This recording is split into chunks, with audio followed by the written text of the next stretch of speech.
அனைவருக்கும் வணக்கம். கடகராசினியர்களுக்கு நிகழ இருக்கும் குரு பகவானுடைய வக்ர நிவர்த்தியின் காரணமாக உங்களுடைய வாழ்வில் என்ன மாதிரியான நன்மைகள் எல்லாம் ஏற்பட இருக்கு, கிரகநிலைகளின் ரீதியாக அமையிருக்கும் சாதகங்கள் என்ன, பாதகங்கள் என்ன, மேலும் என்ன மாதிரியான முன்னேற்றங்கள் எல்லாம் உங்களுடைய வாழ்வில் ஏற்பட இருக்கு. குறிப்பா கடகராசியை சேர்ந்த புனர்பூசம் 4ஆம் பாதம் முதல் பூசம் ஆயில்யம் வரை உள்ள நட்சத்திரக்காரர்களுக்கு உங்களுடைய ராசிக்கு விரயஸ்தானமான மிதுனத்தில் குரு வக்ர நிவர்த்தி பெற்று சஞ்சரிக்க போகிறார். இதன் காரணமாக உங்களுடைய வாழ்வில் குடும்ப சூழ்நிலை ரீதியாக உத்தியோகம், தொழில், வியாபாரம், கலைத்துறை, அரசியல் துறை, மாணவ மாணவிகள், விவசாய துறையினர், பெண்மணிகள் என அனைவருக்குமே என்ன மாதிரியான நன்மைகள் எல்லாம் ஏற்பட இருக்கு என்பது குறித்தான முழுமையான பதிவு தான் இந்த வீடியோல நம்ம விரிவா பார்க்க போகிறோம்.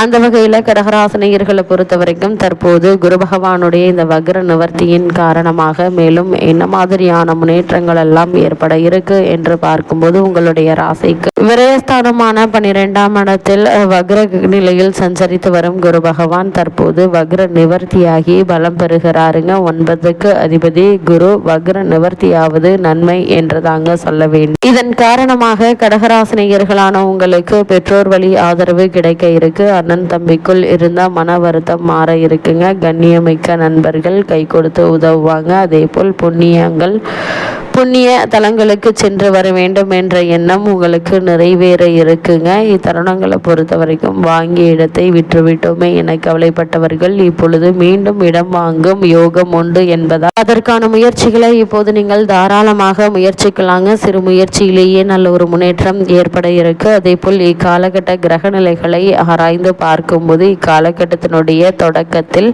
உங்கள் ராசிக்கு அஷ்டமத்தில் செவ்வாய், புதன், ராகு ஆகிய 3 கிரகங்கள் சஞ்சரிக்கின்றன. அஷ்டமத்து சனி விலகிவிட்டது என்று தாங்க சொல்ல வேண்டும். எடுத்த முயற்சி அனைத்திலும் வெற்றி கிடைக்க இருக்கு. எதிர்பார்ப்புகள் அனைத்தும் ஒவ்வொன்றாக நிறைவேற இருக்குதுங்க. தொழில் வெற்றி நடை போடும். தொல்லை தந்தவர்கள் விலக இருக்காங்க. உத்தியோகத்தில் உள்ளவர்களுக்கு நீண்ட நாட்களாக எதிர்பார்த்து காத்திருந்த பதவி உயர்வும் ஊதிய உயர்வும் இப்போது கிடைப்பதற்கான சாத்தியக்கூறுகள் அதிகம் இருக்குதுங்க. வாழ்க்கை தேவைகள் அனைத்தும் ஒவ்வொன்றன் பின் ஒன்றாக பூர்த்தியாக இருக்கு. என்றாலும் செவ்வாய் 8இல் சஞ்சரிப்பதால் ஆரோக்கிய சீர்கேடுகள் அதிகரிக்கும். அதனால் சிறு உடல் உபாதை என்றாலும் கூட உடனே மருத்துவரிடம் அணுகி அதற்கான சிகிச்சை பெறுவது தேவையில்லாத வீண் விரைய மருத்துவ செலவுகள் ஏற்படாமல் இருக்க உதவிகரமாக இருக்குங்க. ஒரு சில சமயங்கள்ல அதிக விரயங்களால் மனக்கவலைகளும் உருவாகும். இவற்றை தவிர்த்து நீங்கள் உண்டு, உங்களுடைய வேலை உண்டு என்றிருப்பது மிக மிக அவசியம் என்பதை கிரகநிலைகள் மீண்டும் தெளிவுபடுத்துது. அது மட்டும் இல்லாம கடகராசினியர்களை பொறுத்த வரைக்கும் உங்களுடைய ராசிக்கு அஷ்டமஸ்தானத்தில் 8ஆம் இடத்தில் செவ்வாய், ராகு இணைந்திருப்பதால் அதிக அலைச்சலும் பிரயாணங்களும் ஓய்வில்லாத உழைப்பும் சோர்வை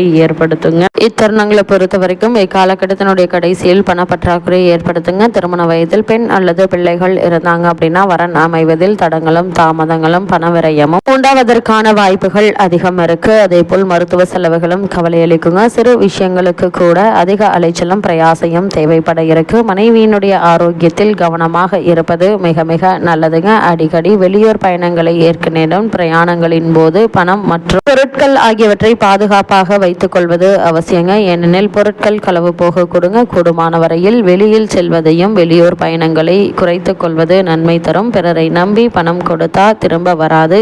இத்தருணங்கள்ல கடன் கொடுக்கவும் கூடாது, வாங்கவும் கூடாதுங்க. அதனால் கவனமாக இருங்க. அதே போல் வெளியில் செல்லும் போது அதிகமாக பணத்தை எடுத்து செல்ல வேண்டாம் என்பதையும் கிரகநிலைகள் மீண்டும் மீண்டும் தெளிவுபடுத்துது. கடகராசியை சேர்ந்த உத்தியோகஸ்தர்களுக்கு குரு பகவானுடைய இந்த வக்ர நிவர்த்தியின் காரணமாக மேலும் என்ன மாதிரியான நன்மைகள் எல்லாம் ஏற்பட இருக்கு என்று பார்க்கும்போது அன்றாட பணிகளையும் பொறுப்புகளையும் அதிக ஜாக்கிரதையாக இருக்க வேண்டியது அவசியத்தை கிரகநிலைகள் வற்புறுத்தி எடுத்து காட்டுதுங்க. மேலதிகாரிகளுடன் எக்காரணத்தை கொண்டும் வாக்குவாதம் செய்வதை தவிர்த்துக்கோங்க. சக ஊழியர்களிடம் அலுவலக பிரச்சனைகள் பற்றியும் மேலதிகாரிகளை பற்றியும் உங்களுடைய கருத்துக்களை பகிர்ந்து கொள்ள வேண்டாங்க. வெளிநாடு செல்ல ஆர்வம் இருந்துச்சு அப்படின்னா இடைத்தரகர்களை நம்பி பணம் கொடுக்க வேண்டாம். கொடுத்தால் திரும்பி வராது. அதே போல் இவ்வளவு நாட்களாக காரணமே இல்லாமல் உங்களுக்கு மறுக்கப்பட்டு வந்த பதவி உயர்வு, ஊதிய உயர்வு, உத்தியோகத்தில் கிடைக்க வேண்டிய சலுகைகள் ஆகியவற்றை தற்போது நீங்கள் தாராளமாக எதிர்பார்க்கலாம். எண்ணற்ற நன்மைகள் நிச்சயம் உங்களுடைய வாழ்வில் ஏற்படுங்க. அதே போல் கடகராசியை சேர்ந்த தொழில் மற்றும் வியாபாரம் செய்பவர்களுக்கு குரு பகவானுடைய இந்த வக்ர நிவர்த்தியின் காரணமாக மேலும் என்ன மாதிரியான நன்மைகள் எல்லாம் உங்களுடைய வாழ்வில் ஏற்பட இருக்கு என்று பார்க்கும்போது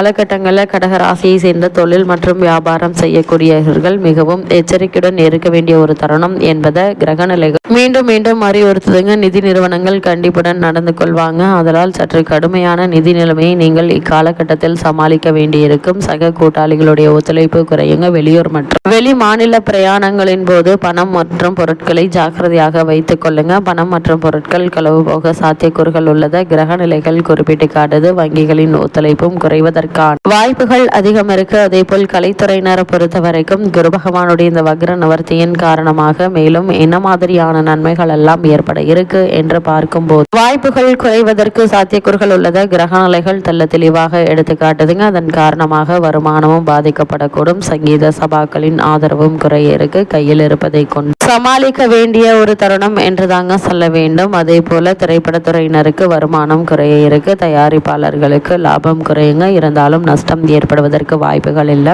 கடகராசி சேர்ந்த அரசியல் துறையினரை பொறுத்த வரைக்கும் இந்த குரு பகவானுடைய வக்ர நிவர்த்தியின் காரணமாக கட்சியில் ஆதரவு அதிகரிக்க இருக்கு. மக்களிடையே செல்வாக்கும் அதிகரிக்க இருக்குதுங்க. உங்களுடைய கொள்கைகளை வெளிப்படையாக கூறாமல் இருப்பது உங்களுடைய எதிர்கால நலனுக்கு மிக மிக உகந்ததுங்க. கூடிய விரைவில் உங்களுக்கு நல்ல ஒரு பதவியோ அல்லது பொறுப்போ கிடைப்பதற்கான சாத்தியக்கூறுகள் உள்ளது. கிரகநிலைகள் மீண்டும் மீண்டும் தெளிவுபடுத்துது. அதே போல் மாணவ மாணவியரை பொறுத்த வரைக்கும் என்ன மாதிரியான நன்மைகள் எல்லாம் ஏற்பட இருக்கு என்று பார்க்கும்போது மாணவ மாணவிகளின் நலன்களை பாதுகாப்பும் பொறுப்பு பிரதான புதனிடம் இருக்குதுங்க. அவர் வித்யாகாரகர் என கூறுகிறது. இத்தருணங்கள்ல ஓரளவு சுபபலம் பெற்று கிரகநிலைகள் சஞ்சரிப்பதால கிரகிப்பு சக்தியும் நினைவாற்றலும் அதிகரிக்குங்க. தேர்வுகள்ல சரியான பதில் அளித்து வெற்றி பெற கிரகநிலைகள் அனுகூலமாக அமைஞ்சிருக்குதுங்க. அதனால் கல்வியில் சிறந்த முன்னேற்றம் ஏற்படுவது உறுதிங்க. அதே போல் விவசாயத்துறையினரை பொறுத்த வரைக்கும் விவசாயத்துறை பெரும்பாலும் பூமிக்காரகரான செவ்வாயினுடைய ஆதிக்கத்தில் தாங்க இருக்கு. அவர் இக்காலகட்டம் முழுவதுமே சுபபலம் பெற்று வலம் வருவதால் தண்ணீர் பஞ்சம் இருக்காதுங்க. விளைச்சல் திருப்தி அளிக்குங்க. நவீன விவசாய உபகரணங்களும் வசதிகளும் கிடைக்க இருக்கு. ஆடு மாடுகள் சிறந்த அபிவிருத்தி அடையும். ஒருவேளை உங்களுக்கு பழைய கடன்கள் இருந்துச்சு அப்படின்னா அவற்றை முழுமையாக அடை நிம்மதி பெறலாங்க. சூரியன் அனுகூலமாக இருப்பதால் அரசாங்க சலுகைகள் கிடைப்பதற்கு சாத்தியக்கூறுகள் இருக்குதுங்க. அதே போல் பெண்மணிகளை பொறுத்த வரைக்கும் பெண்களின் நலன்களை பாதுகாப்பதில் சுக்கிரனுக்கும் செவ்வாய் தனி இடம் இருப்பதை ஜோதிட கலை விவரிக்குது. இரு கிரகங்களும் இக்காலகட்டம் உங்களுக்கு சாதகமாக சஞ்சரிப்பதால் சிறந்த யோக பலன்களை எதிர்பார்க்கலாம். எண்ணங்கள் ஆசைகள் நிறைவேறும். வேலைக்கு முயற்சித்து வணிகருக்கு நல்ல ஒரு நிறுவனத்தில் வேலை கிடைக்குங்க. திருமணத்திற்கு காத்துள்ள கன்னியருக்கு நல்ல ஒரு வரன் அமையும் என்பதுல எந்த ஒரு சந்தேகமும் இல்லைங்க. இத்தருண பொங்கலை பொறுத்த வரைக்கும் இக்காலகட்டம் முழுவதுமே வருமானம் என்பது திருப்திகரமாக இருக்குங்க. உங்களுடைய எதிர்காலத்திற்கென்றே இப்போது சேமித்து வைத்துக் கொள்ளுங்க. அதே போல் வரும்போது செலவழித்து விட்டு பின்பு வருத்தப்படலாமா? அதனால் கவனமாக இருப்பது நல்லது. இத்தருணங்கள்ல கிரகநிலைகளின் ரீதியாக கூறப்பட்ட பரிகாரம் என்ன என்று பார்க்கும்போது அஷ்டமஸ்தானத்தில் 8ஆம் இடம் செவ்வாய் ராகு சேர்க்கை தோஷம் ஏற்பட்டுள்ளதால் செவ்வாய் மற்றும் சனிக்கிழமைகளில் பசுவிற்கு உணவளித்தால் தோஷம் நீங்கி எண்ணற்ற நன்மைகள் நிச்சயம் உங்களுடைய வாழ்வில் ஏற்படும்.